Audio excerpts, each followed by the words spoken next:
Hello, everybody. Welcome to another edition of the EOB podcast. So last weekend, we just have one lone release, wide release, over the weekend, and that is the horror movie Halloween, starring Jamie Lee Curtis. Let's see how that movie did at the box office. Okay, so let's jump right in. Coming in at number one is the movie Halloween. It pulled in 77.5 million in its opening frame, which is one for the record books. I'll get to that in a moment. I said the movie could probably open to somewhere between 15 to 20 million because I thought this movie, is banking on nostalgia, and it has been a number of years since the previous Halloween movie. And I said, 15, 20 million is pretty decent for a movie that's banking on nostalgia because, none of the previous Halloween movies broke 60 million domestically. I mean, and why would this one do any better, right? I was wrong right there. I mean, for some reason, this movie blew everyone's expectation out of the water, right? Some might predict higher, but not 70 million plus higher, right? Review wise, it has an 80% on Rotten Tomatoes, a B+ cinema score, and this movie is directed by David Gordon Green. His claim to fame previously is, directing these well-regarded indie movies, George Washington, All the Real Girls, Undertow, and then, he went commercial with Pineapple Express, which was his previous, largest hit, right, commercial hit, which will be surpassed by Halloween. And Your Highness bombed, The Sitter. The comedy and Stronger. So his commercial movies have been mostly misses, with the exception of Pineapple Express, right? But this one, Halloween, working with Jason Blum and Blumhouse production, and I guess he redeemed himself with this movie. And the 15 to 20 million already, I said I was betting on Jason Blum. I already put in the Jason Blum credit in this movie, by bumping it up, and it still outperformed my I guess lofty expectation of this movie, because hey, it is the 11th Halloween movie in this franchise, right?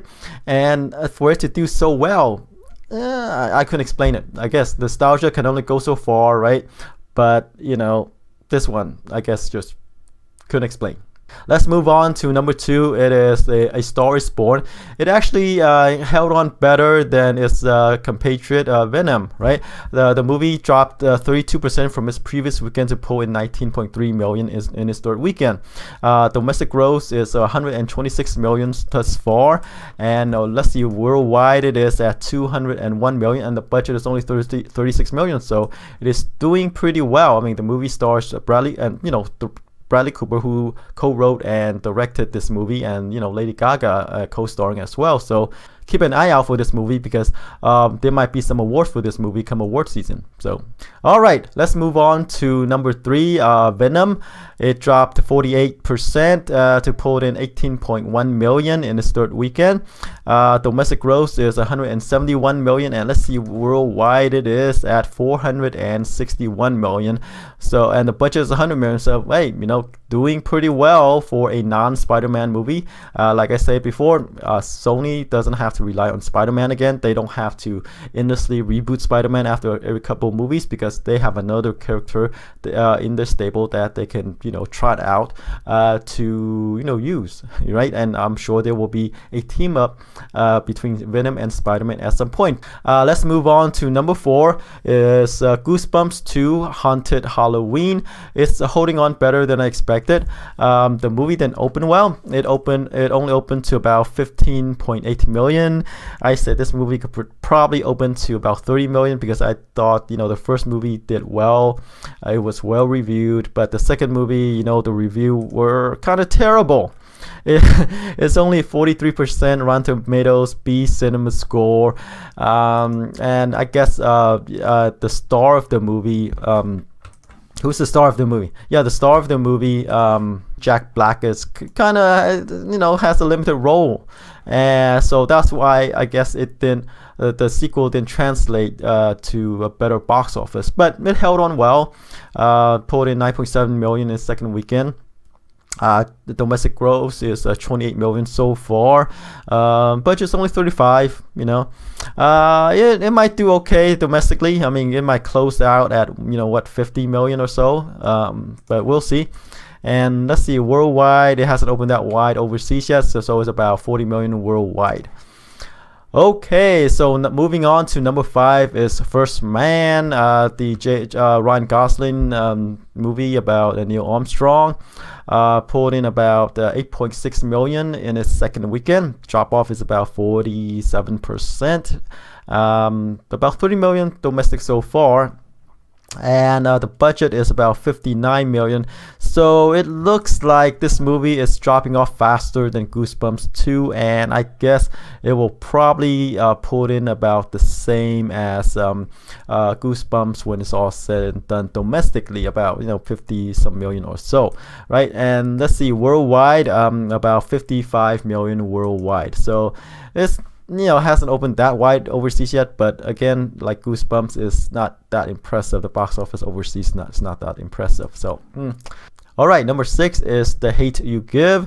It pulled in 7.5 million in its third weekend. It expanded, added 2,000 more additional theaters to pull in 7.5 million. 10.6 million so far. It's doing actually pretty well. It has a limited release, and then it's doing a platform release, a couple of theaters here and there. Then it expanded some more, and now it went wide. And so far it's doing decent for a movie of this type, right? Budget's only 23 million, but it's getting great reviews. Let's see, 96% on Rotten Tomatoes and A+ cinema score. So well reviewed, well regarded. You can expect this movie, to get, to have great word of mouth, and it'll linger in theaters, right? Even though it might not open as huge, it might not get the huge box office week to week, but it'll have a steady box office, and that will help its long-term, staying power in theaters. All right, let's move on to number 7, Smallfoot. It pulled in 6.6 million in its fourth weekend, about 27% drop off from the previous week, and 66 million so far. I mean, so it's probably going to get near its production budget domestically. So we're gonna need a lot of help from overseas. So overseas, 70 million from overseas for worldwide total of 137 million. So unless it gets a lot of help from overseas, it looks like it's gonna not be that successful of a movie for Warner Brothers Animation. Okay, number 8 is A Night School, the comedy, Kevin Hart and Tiffany Haddish comedy.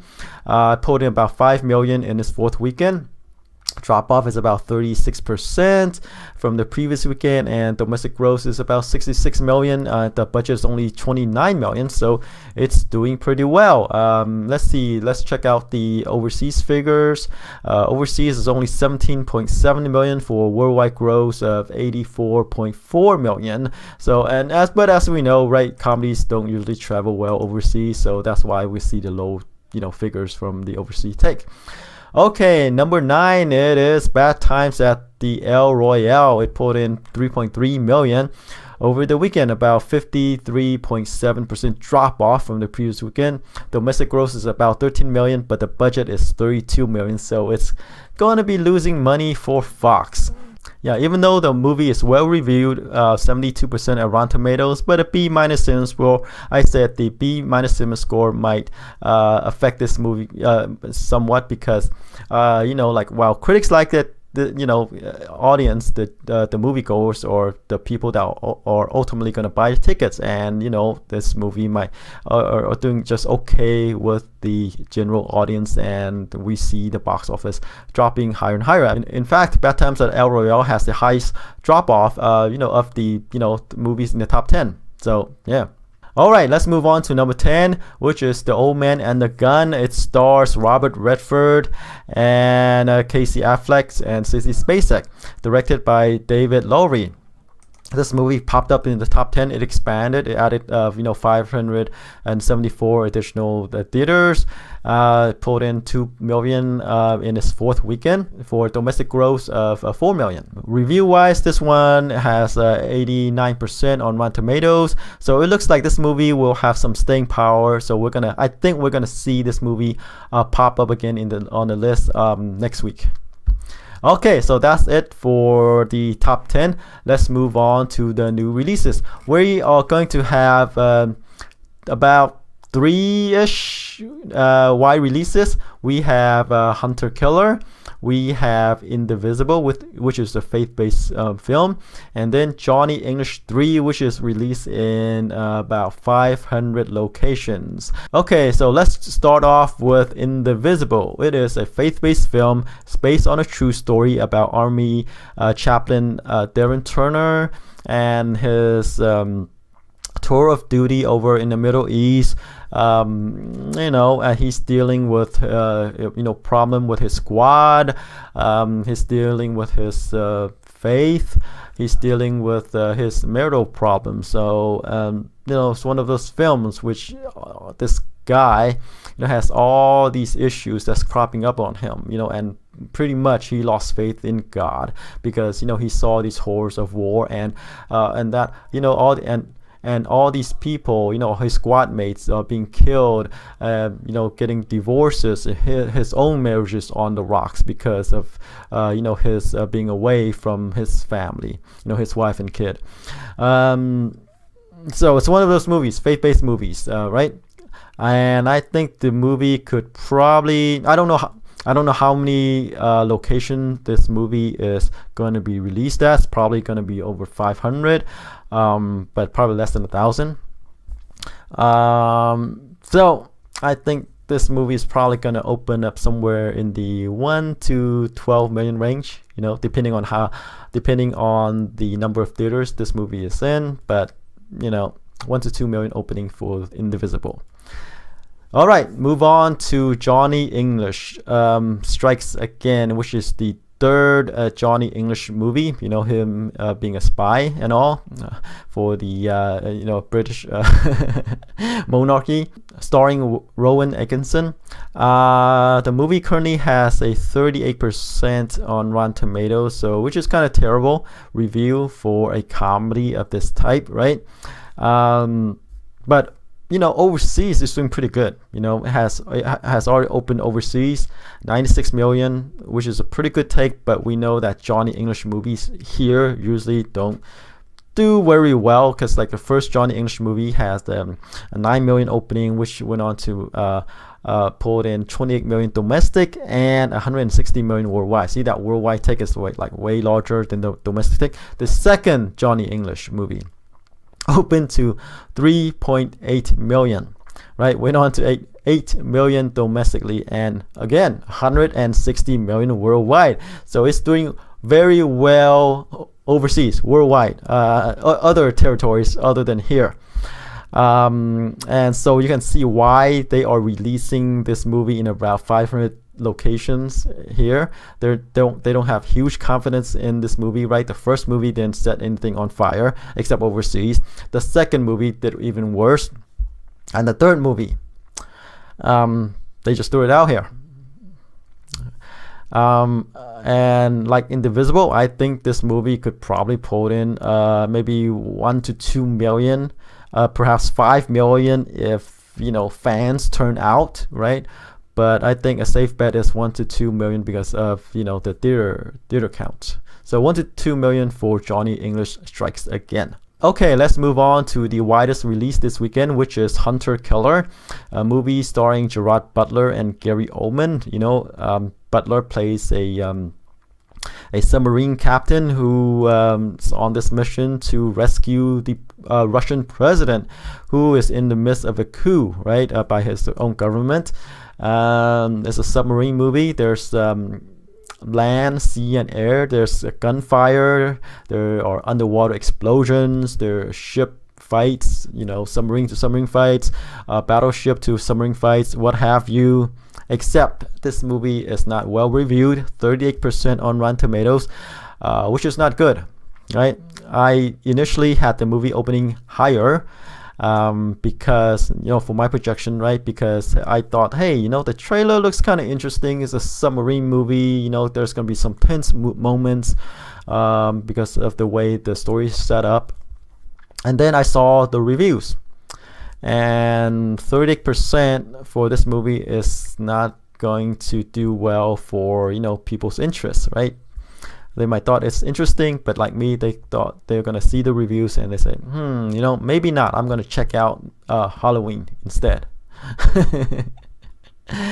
So I'm gonna lower my expectations for this movie. So I think the movie's probably gonna open somewhere between 20 to 25 million. I had it higher, maybe about 30 to 40 some million, previously, but then the reviews kind of knock it down a notch or two.